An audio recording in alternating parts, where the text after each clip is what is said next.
Arsenal ആരാധകർ, ഗണ്ണേഴ്സിന്റെ ആരാധകർ അതീവ സന്തോഷത്തിലാണ്. ഇപ്പൊ വേറെ ഒന്നല്ല, ഇന്നലെ ബേൺലിക്കെതിരെ 1-0 വിജയത്തോടുകൂടി ആർസണൽ EPL കിരീടത്തിന്റെ തൊട്ടരികിലെത്തിയിരിക്കുന്നു. ഇനി വെറും ഒരു വിജയം മാത്രം അകലെ ആർസണലിന്റെ പ്രതീക്ഷകളും കപ്പടിക്കാനുള്ള മോഹവും. പിന്നെ അത് മാത്രമല്ല, സിറ്റി ഇന്നത്തെ കളിയിൽ ബോൺമൗത്തായിട്ട് ഒരു പോയിന്റ് ഡ്രോപ്പ് ചെയ്താൽ പോലും ആർസണലിന്റെ കിരീടമാണ്. Arsenal is the favourites of the EPL this season.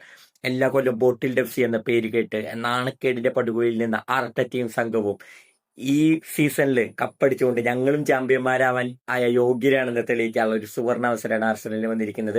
ഇന്നലത്തെ മത്സരത്തിൽ സർപ്രൈസ് മൂവ്മെന്റുമായിട്ടാണ് ആർട്ടറ്റ ഇറങ്ങിയത്. ബേൺലിക്കെതിരെ സ്ഥിരം ഇലവനിലുണ്ടാവുന്ന സുബിമെന്റിയെയും അതുപോലെ സ്ട്രൈക്കർ ഗോക്കസിനെയൊക്കെ കയറ്റിയിരുത്തി കഴിഞ്ഞ കൊല്ലത്തൊരു പരീക്ഷണമാണ് നടത്തിയത്. മാർട്ടിൻ ഒഡേഗാർഡും ഒപ്പം വേറൊന്നും ആരുമില്ല, നമ്മുടെ കായ് ഹവേർട്സ്. അങ്ങനെ കായ് ഹവേർട്സിന്റെ ഗോളിൽ വിജയ ഗോൾ കായ് ഹവേർട്സ് നേടിക്കൊണ്ട് കോർണർ FC എന്ന ചീത്തപ്പേരിൽ നിന്ന് കോർണറിൽ നിന്ന് തന്നെ ഗോൾ അടിച്ചുകൊണ്ട് ബേൺലിയെ തോൽപ്പിച്ച് ആർസണല് ഒന്നുകൂടി കിരീടത്തിനടുത്ത് എത്തിയിരിക്കുകയാണ്.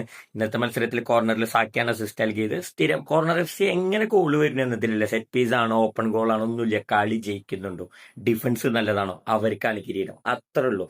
അപ്പോൾ അത് വെച്ച് നോക്കുമ്പോൾ ആർസണലിൽ തന്നെയാണ് എന്തുകൊണ്ട് യോഗ്യര്.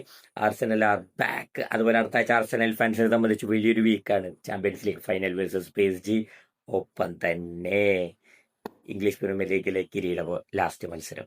അപ്പൊ എന്തായാലും ആർസണലിന് 2 കിരീടം വേണമെന്നാണ് ആഗ്രഹം, ആർട്ടറ്റയ്ക്കും സംഘത്തിനും. നമുക്ക് നോക്കാം എത്ര കിരീടം ആർസണലിൽ ഈ സീസണിൽ കിട്ടുന്നു. കളിയാക്കിയവർക്ക് മുന്നിൽ ചാമ്പ്യന്മാരായതുകൊണ്ട് ആർസണലിന് തല ഉയർത്തിപ്പിടിച്ച് നിൽക്കാൻ കഴിയട്ടെ എന്ന് നമുക്ക് ആശംസിക്കാം. Wait and see.